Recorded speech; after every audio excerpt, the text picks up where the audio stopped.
বন্ধুরা, স্বাগত জানাচ্ছি আমার ইউটিউব চ্যানেল এবং ফেসবুক পেজে। আপনারা সকলে দেখতে পাচ্ছেন এখানে আমি একটি ওয়ার্ড পেজ ওপেন করেছি এবং কিছু লেখা আমি টাইপ করেছি। তো লেখাগুলো খেয়াল করলে আপনারা দেখতে পারবেন আমার লেখার মাঝে অনেক স্পেস হয়ে গেছে, অর্থাৎ আমি একটা লেখার ওয়ার্ড থেকে আরেকটা লেখার স্পেস কিছুটা দূরে অবস্থান করছে। তো এমন অসংখ্য জায়গায় আমার লেখাগুলো স্পেস বেশি হয়ে গেছে। তো এরকম যদি কয়েকটা পেজে হয় সেক্ষেত্রে আপনারা এইগুলো যদি কার্সারগুলো ঠিক জায়গায় রেখে ব্যাক স্পেস চেপে বা ডিলিট চেপে এক করতে হয় অনেক সময় লেগে যাবে। তো আপনাদের সাথে আমি এমন একটি টিপস শেয়ার করব যেটা আপনারা এক নিমিষেই খুব সহজেই এইগুলো ঠিক করতে পারবেন। তো কীভাবে, চলুন আমরা দেখে আসি। তো আমরা যে পেজে কাজ করব সেই পেজে কার্সারটি রাখবো। এখানে আপনারা দেখতে পাচ্ছেন আমার লেখাগুলোর দূরত্ব, অর্থাৎ একটি ওয়ার্ড থেকে আর একটি ওয়ার্ডের দূরত্ব অনেক বেশি।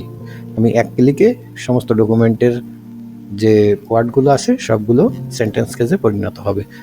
ইনসার্ট ক্লিক করব, চলে আসবো ডান পাশের সিম্বলে এসে এখানে দেখতে পাচ্ছেন মোর সিম্বল আমার এখানে ফন্ট টাইম নিউ রোমান যদি থাকে, হ্যাঁ থাকবে।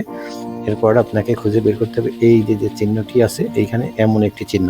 তেমন একটি চিহ্ন প্রথমে আমরা ফাঁকা পেজে নেব। তো এইখানে ক্লিক করলাম, আমার কার্সারটা এখানে আছে দেখতে পাচ্ছেন বন্ধুরা। তো আমি ইনসার্ট করব, এবার এটা ক্লোজ করে দিব। তো বন্ধুরা, আমার এই চিহ্নটি চলে এসেছে।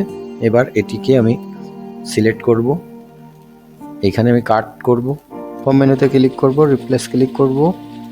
এমন একটি ডায়লগ বক্স চলে আসবে, find and replace dialog box. রিপ্লেসটি ক্লিক করলাম। এরপরে এই যে চিহ্নটি আমি কেটেছিলাম সেই চিহ্নটি প্রেস করব, ডব্লিউ টাইপ করব। নিচের দিকে দেখতে পাচ্ছেন রিপ্লেস উইথ, অর্থাৎ আমি কি রিপ্লেস করতে চাই, অর্থাৎ একটি স্পেস দিব। এরপর রিপ্লেস অল, অর্থাৎ সমস্ত ডকুমেন্টটি আমি ঠিক করতে চাই। রিপ্লেস অল ক্লিক করব।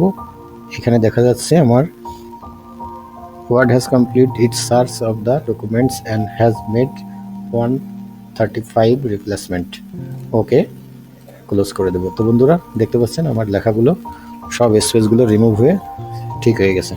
তো আপনাদের এমন যদি কোনো লেখার ভিতর কোনো ওয়ার্ড ছুটে যায় বা স্পেসগুলো বেশি হয়ে যায়, সেক্ষেত্রে আপনারা এই টিপসটি ব্যবহার করতে পারবেন। তো ভিডিওটি ভালো লাগলে লাইক, কমেন্ট, শেয়ার দেবেন। ধন্যবাদ সকলকে।